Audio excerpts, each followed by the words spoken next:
right. Absolutely. Well, we sit here with No. We got to say something else, too. Hold on, man, but I got to talk about these belts, nigga. This is the best belt right here. This is my favorite WBC, this is the IBF, and it's the WBA, man. That's 3 belts. You ain't got the Ring magazine?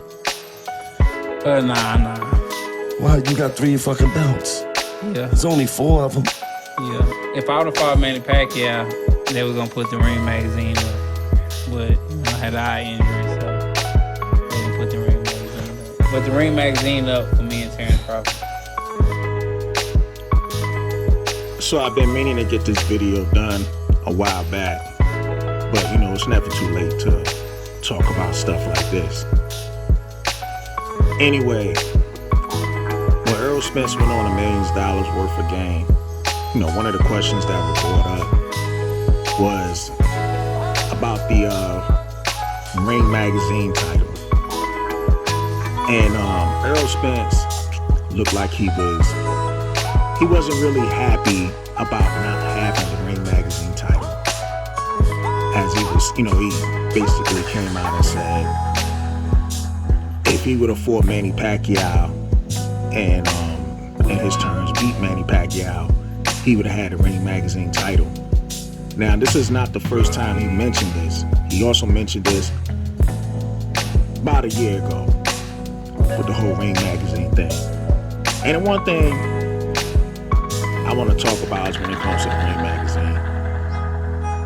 I thought for a fact that, they try to shit on Terrence Crawford as he was the number 2 guy as far as welterweight around that time. For them to be putting up the Ring magazine for Errol Spence against Manny Pacquiao, because Manny Pacquiao for the Ring magazine rankings was ranked number 3. Now I understand it's been years and years before, the last person who had the Ring magazine title or the lineal title. Now, what's so crazy is that in multiple articles, Floyd, when he beat Manny, he was the lineal champion at 147. Because, the Ring magazine, they lined that up with the lineal title, basically. That's kind of like synonymous. Then Floyd pretty much had his fighting enemy title. Now, in some articles that's been posted, the lineal championship was immediately put back up on a fight between Manny Pacquiao and Timothy Bradley for the trilogy. And whoever won that fight will become the Ring magazine champion. I still gotta do and dig in, some research to verify if that's the case. Was there actual a Ring magazine title awarded to the winner, which was Manny Pacquiao at the time? But like I said, some articles said Manny Pacquiao was awarded during that fight with Timothy Bradley, and other articles doesn't even mention it. So let's just go with the Manny Pacquiao was awarded the Ring magazine title after Floyd Mayweather retired and Manny beat Timothy Bradley. Manny Pacquiao went on to defend his belts until he eventually lost to Jeff Horn. Now, mind you, if Manny Pacquiao was the lineal champ, meaning the man that beat the man, then Jeff Horn technically beat the man and Manny Pacquiao. But when that happened, it was no, Ring magazine and nothing on the line. It was like unheard of. But like again, there's some conflicting articles and stuff like that. But going back to the whole Errol Spence thing, I mean, he seems like he's really bothered by the fact that he didn't have the Ring magazine title, or he didn't get to fight with Manny Pacquiao. So to me, it almost seemed like almost like he was trying to go around Terrence Crawford by saying, hey, I'm the man of the division and whatnot. Like to solidify being the man of the division. Knowing good damn well Terrence Crawford been trying to make that fight the minute he stepped in the welterweight division, and he was told to go get a belt first by both Keith Thurman and Errol Spence.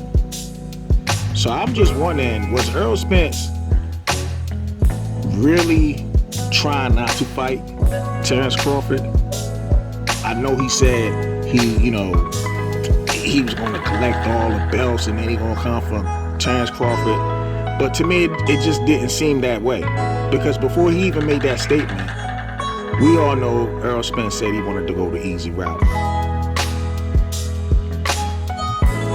But for Errol Spence to be really upset by not having the Ring Magazine title, he has his chance at the end of the month as he takes on Terrence Crawford for all the marbles, including the Ring Magazine title. And this will determine who will be the man of the division.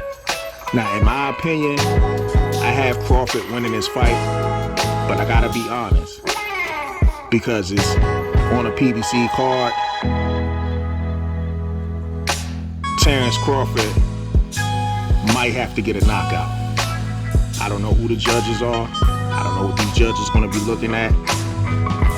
And based on this whole thing with Rolly Romero and Barroso, hopefully we could get a referee with some type of integrity. And also these judges, I hope we have some judges with integrity as well. The only reason why I'm saying this is because we all know that Canelo Alvarez has signed a 3-fight deal. The only person that's on that he's definitely going to be fighting, if everything goes well, it's supposed to be Jermell Charlo. Barring if that falls through or not. But there has been reports that they wanted to possibly make Errol Spence an opponent for Canelo Alvarez as well. But I feel as though once Terrence Crawford defeats Errol Spence, we'll see how things, take place. And if Terrence Crawford does defeat Errol Spence, that doesn't mean Errol Spence is not going to have a chance to fight Canelo anyway. I mean, none of that shit is really guaranteed. So Errol Spence can lose and still wind up fighting Canelo. You know what I'm saying? So we'll see how everything turns out to be. But the good thing is that there is a rematch clause both ways for both guys. And again, July 29th, we'll see what take place. But other than that, this is Bold and Understanding. Rate, comment, and subscribe. And on the end of that note, family, peace.